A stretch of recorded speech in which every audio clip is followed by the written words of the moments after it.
I'm starting a new thread on my channel called Word of the Day. And so every now and then I'll create a video on a word that is inspiring and we'll explore the word in various directions. So let's get started. Hello and welcome or welcome back to the channel. This is Tanya Meyer. I'm the founder of Confident English Training, which you can find a link for down in the description below. Operating at the intersection between efficient language acquisition and use at more advanced levels, the practice of awareness raising, and increased levels of happiness, joy, and well-being. What's not to love? Our first word of the day is the word discernment. Discernment. Do you know this word? Can you say it after me? Discernment. And what it means is the ability to judge well, especially between right and wrong. So this is a very short definition. We're going to look at some synonyms in a moment, but this question of being able to judge or differentiate, especially between right and wrong, is what makes discernment such an interesting word.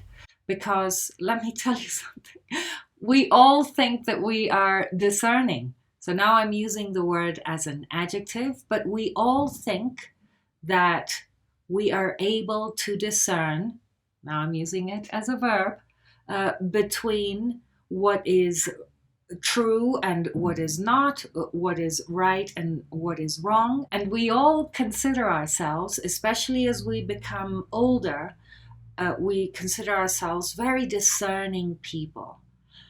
But this is something that may or may not be true. But let's talk first about this question of judging well between right and wrong. You see, if I think, oh, I'm right and you're wrong, then already I am showing that my discernment might be a little bit clouded, because right and wrong do not necessarily refer to opinion. It's not about what I think is right or wrong. It's not about what you think is right or wrong. It's what's right because it is conducive to well-being, to happiness, to understanding, compassion, and connection. What's wrong is what goes the other way. So wrong is not a judgmental thing. Again, it's not an opinion. It's not wrong because somebody believes it's wrong. So the question of discernment and distinguishing between right and wrong has also this element of not being adamant or not thinking that I am right and you are wrong. But more than that, having a larger framework, a moral or ethical framework that is conducive to being able to better distinguish between right and wrong. Okay, a couple of example sentences here. We've got discernment is all about understanding the nature of your own desire so that you can actually be happy. Another example is, I felt I was in the presence of a strong and kind person, someone who had exercised their faculty of discernment and was able to understand the situation very deeply. So the more discerning we are, the more we exercise this faculty we all have it, then the more understanding we become. The more understanding, the more peaceful, the more joyful. What are a few synonyms of discernment? Well, we've got judgment in the context of right and wrong, but a bigger context. Another synonym is wisdom. You know, if you are discerning, then you are a wise person because you're able to distinguish between what is conducive to good and what is conducive to not good. And another synonym could be insight. Insight. If you are discerning, then you have this, or it's not that you have it, but well, hang on. Everybody has the potential to be discerning and to experience insight. But it isn't something that happens by just letting our mind run wild and then expecting ourselves to be discerning, because discernment is something that we need to cultivate, we need to hone, we need to nurture our discernment.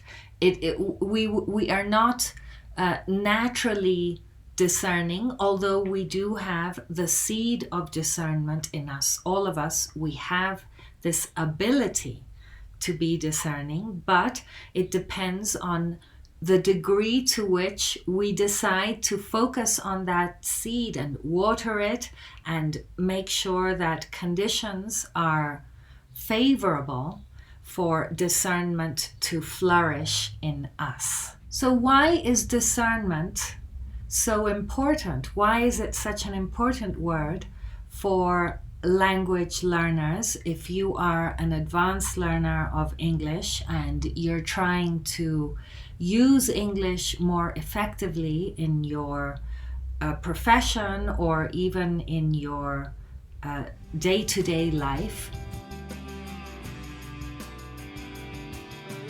So let's talk about some of the struggles that I have seen as an English teacher and within my program. Some of the struggles that advanced learners of English have when it comes to developing language skills. The first one is prioritizing fluency over substance.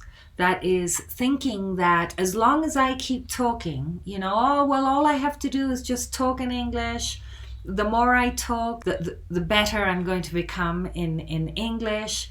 And so what I need to do is practice fluency. When we prioritize fluency, if we think that speaking English well means being fluent, then that is an indicator that more discernment might need to be cultivated. Another red flag as far as becoming confident and fluent in English, because it isn't about not achieving fluency. Of course, we do want to be fluent, but fluency comes from clarity of thought. I mean, true fluency, really saying what we think and what we think being of value and importance.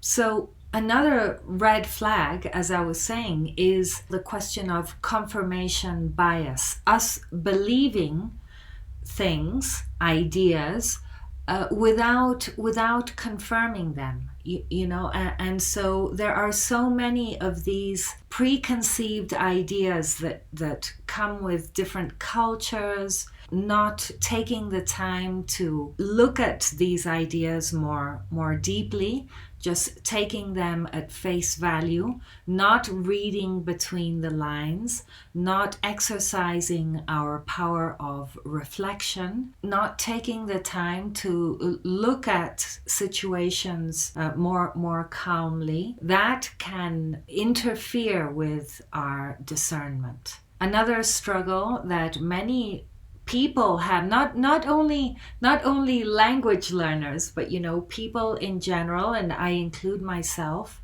is becoming very reactive in certain situations. We know that if we are reacting, then we are not exercising our power of discernment. If we are, and it happens to me, like we have certain triggers that can really, make us react in that situation. And then afterwards we think, well, was that the best way of acting in that situation?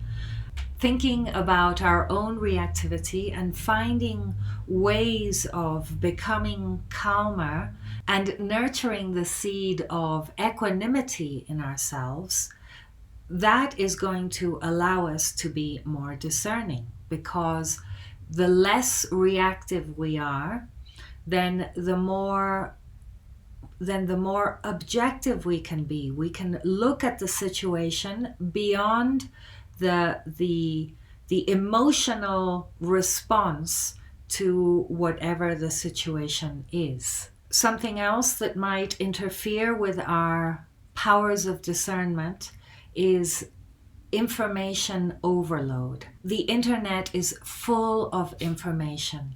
If we spend a lot of time online and we're clicking from one thing to the other or scrolling and not really using our discernment, then we are being affected, let's say, or we are feeding ourselves with whatever we allow our eyes and ears and nose and mouth and body to come into contact with. We need to be guarded in order to be able to cultivate discernment, because if we expose ourselves to a lot of information, then we won't be able to discern so easily and so skillfully. We need to cultivate more peace, more calm, more quiet, more stillness.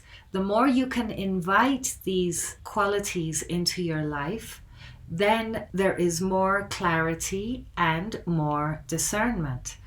So many people think, oh no, I don't want quiet and calm. I want agitation and I want volatility. Well, of course, that's what you want. That's fine. But it probably will not be conducive to nurturing this ability, this skill of discernment, because things will be very easily confused. And related to this, the last red flag that I want to mention in terms of decreasing our powers of discernment is having a very stressful and busy life. If your life is, full of things that you need to do, full of activities from the moment you wake up, you've got a full calendar. You know what that looks like, right? Just a full calendar, a full week, a full weekend. Next week is full. Then that can also cloud over our powers of discernment, because we're going to be very busy dealing with the stress of all those activities. So something we can do is to, from now, include free time in your calendar. Give yourself the immeasurable gift of free time and find ways of decreasing stress and busyness, because stress and busyness do not lead towards more discernment. It might be better to be a little bit kinder to yourself, a little bit more flexible, practice freedom from worry, from fear, from stress, anxiety, and then we become truly strong. We become truly resilient and confident, because we know that we're speaking from a place that is very, very anchored in stillness and in clarity. a couple of little stories that I've heard recently and are related to discernment. I wonder what you think, and please comment below if any of these stories resonates with you or what you think about them. So imagine you're walking down the street and you've got a cup of coffee in your hand, and then somebody bumps into you and you spill coffee all over yourself and everybody else. And the question is, why did you spill coffee? Now, if what you want to answer right now is, well, I spilled coffee because somebody bumped into me, then yes, that's true. You spilled coffee because somebody bumped into you. But here's the thing. It's that life is full of things bumping into each other. This is what happens in life. There are times in our life where things are smooth and we're able to sail along very, very peacefully, no problem. But then there are times where there's a lot of traffic, commotion, and things bumping into each other. So it will happen that, as an analogy, that you will spill whatever is in your cup. So if it's coffee, then it's coffee that you will spill, because people will bump into you, or things will bump into you, or you will bump into things. That's just life. So what we need to think about is what is in our cup.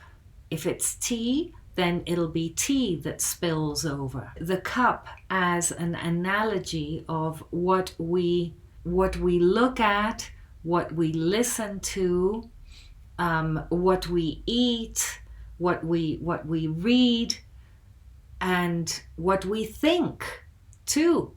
Because many times we are nurturing our ideas through our thinking. So for example, if I'm thinking about a problem, and then, I'm stuck and I'm thinking about that problem and all the different parts of the problem and how I can solve the problem and how irritating the problem is, or how problematic it is, how this problem stops me from doing things. And the more I think about the problem and all the parts of the problem, then the more I am focusing on that, and it's more likely that it's the problem that's going to spill when I bump into something or something bumps into me. But if I think about the wonders of life, if I think about things that are helpful for others, if I think about new ideas for this channel and how they might be helpful for you, if I think about things that nurture me, if I'm able to free myself from thinking and not being caught in thinking all the time, but perhaps appreciating the day, appreciating the little things, and being grateful. If I decide to think about what I'm grateful for, and I make a list of what I'm grateful for or what I appreciate, or if I go out for a walk, if I connect with nature, if I appreciate space, all of these things are what I'm filling my cup with. And so that is what is going to spill when I bump into something or something bumps into me. We can say that discernment is something that we need to cultivate. That although everybody has the seed of discernment, it is not something that just happens naturally without us dedicating time. What do you think about the word discernment? Do you think you are discerning? Can you give an example of a recent situation where you showed your discernment, your powers of discernment? Give a comment below and let us know what the situation was and how you exercised your powers of discernment. And so, to summarize, discernment is a seed that we all have and that we would really benefit from nurturing. And we nurture our discernment by guarding our senses in the first place. So making sure that we know what we are looking at and what we are listening to and what we're eating and what we are thinking. Becoming more aware of our thoughts is a very important part of becoming more discerning. We know that we are being discerning when our decisions lead towards a life that we are happy with, a life of happiness, of joy, of spaciousness and freedom.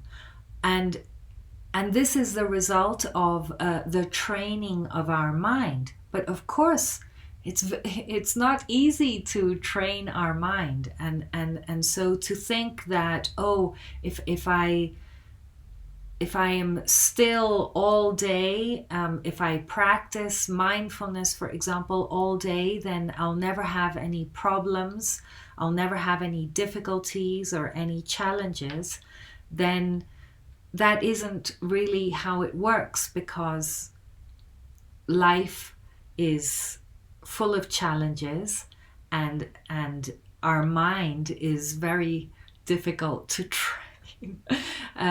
These causes and conditions, we are conditioned to be reactive, and we're not always wise in everything we do.